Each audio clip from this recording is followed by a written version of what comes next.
Te demandons de ne pas l'ouvrir. Regarde, cette petite clé en or qui est sur le trousseau, c'est celle-là qui ouvre cette porte. Mais fais-nous la promesse que tu n'ouvriras pas cette porte.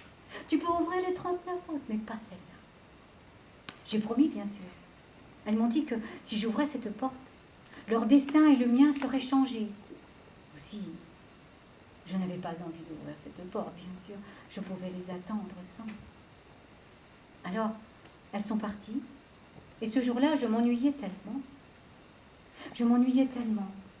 Et le poète, je me souvenais de ce poète, de ce qu'il avait dit sur l'absence et l'oubli.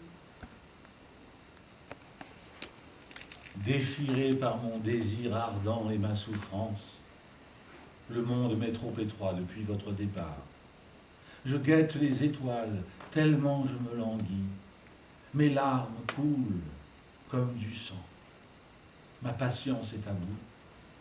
Je pensais être délivré de votre beauté. Ce n'est point ce que survient que j'imaginais. J'interroge chaque caravane qui passe. Dites-moi, Seigneur, si vous interrogez aussi.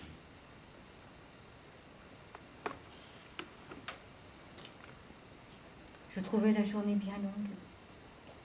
J'avais un tel désir d'elle. Elle me manquait tellement. Tout d'un coup, je me suis souvenu qu'elle m'avait donné le trousseau.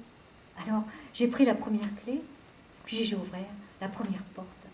Derrière, il y avait un jardin planté d'arbres fruitiers. Des fruits qui poussaient sur ces arbres m'étaient inconnus. Je n'en avais jamais vu de tels. Le jardin était traversé par des rigoles qui apportaient de l'eau à chaque arbre, selon la maturité du fruit. Si le fruit était bien mûr, la rigole qui conduisait l'eau emmenait qu'un filet d'eau. Mais si les fruits étaient à leur naissance, alors un flot conséquent venait alimenter les racines de cet arbre. Jamais je n'avais rien vu de tel. Je suis restée quelques instants dans ce jardin pour profiter de sa fraîcheur et j'en suis ressortie. Le lendemain, j'ai ouvert la deuxième porte. Derrière cette porte, il y avait un autre jardin. Un jardin fleuri, entièrement fleuri.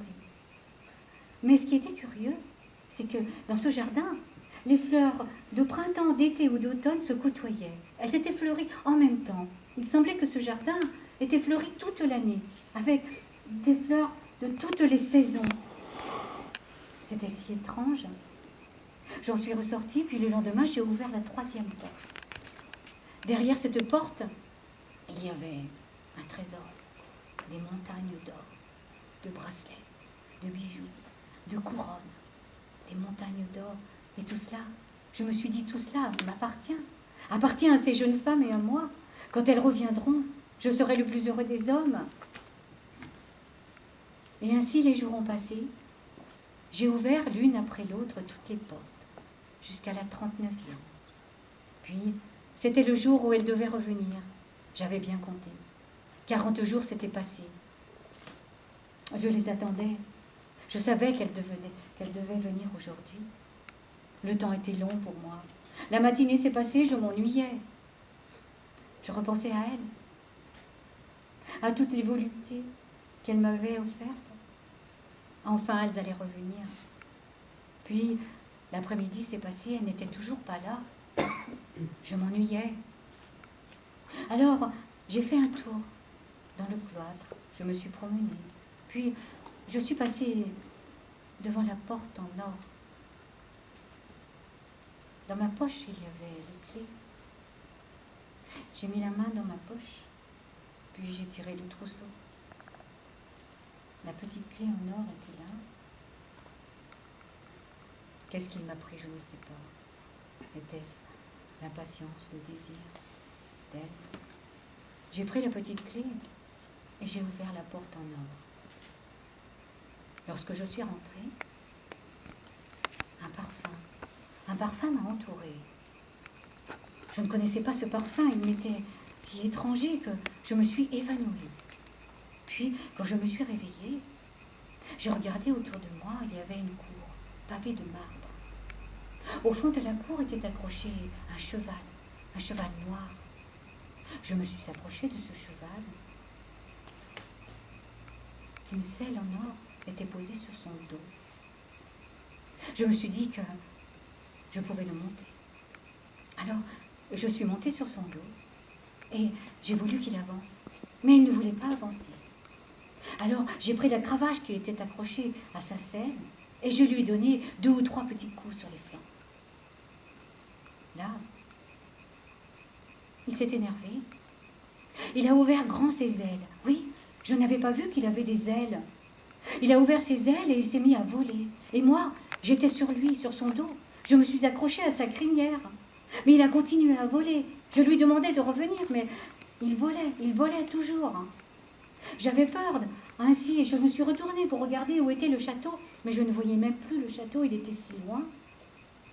Nous avons comme ça continué à voler pendant quelque temps, puis tout d'un coup, le cheval a refermé ses ailes et descendu tout doucement, puis s'est posé. Et l'esclave, borgne, qui racontait cette histoire à son prince Camaralzaman, lui a dit, eh bien, le cheval s'est posé, sais-tu où? Il s'est posé tout près du château de ton père. Voilà. J'ai voulu continuer à marcher avec ce cheval pour entrer dans le château, mais il ne voulait plus avancer. Alors je lui ai donné encore 2 ou 3 coups de trique. Et là, le cheval s'est tellement énervé qu'il s'est retrouvé sur ses pattes arrière, qu'il s'est cabré, et moi, je suis tombée. Et en tombant, la crinière et la queue surtout du cheval m'ont frappé le visage. Et c'est ainsi que j'ai perdu mon œil. C'est ainsi que je suis devenue borgne, à cause de ce cheval et de sa queue qui m'a fouettée. Et ainsi, a dit l'esclave borgne, tu vois ce qu'il m'est arrivé. Je suis arrivée ici et je suis devenue un serviteur. Que pouvais-je faire d'autre? D'abord, je n'avais plus rien, et puis je n'avais plus d'œil. Qui m'aurait fait confiance dans le commerce ainsi? C'est pour ça que je suis devenue ainsi. Tu vois, a dit l'esclave. Tu vois, tu as raison de te méfier d'elle, parce que si je suis devenue ainsi, c'est bien à cause d'elle. Qu'y a-t-il de plus pervers que de donner une clé en or, en disant qu'il ne faut pas ouvrir cette porte? Tu vois ce qu'elles m'ont fait. À cause d'elle, je suis devenue un esclave, et borgne encore. Tu vois, tu as raison de ne pas te marier. Tu vois, dit le prince Camaralzaman, que j'avais raison de refuser.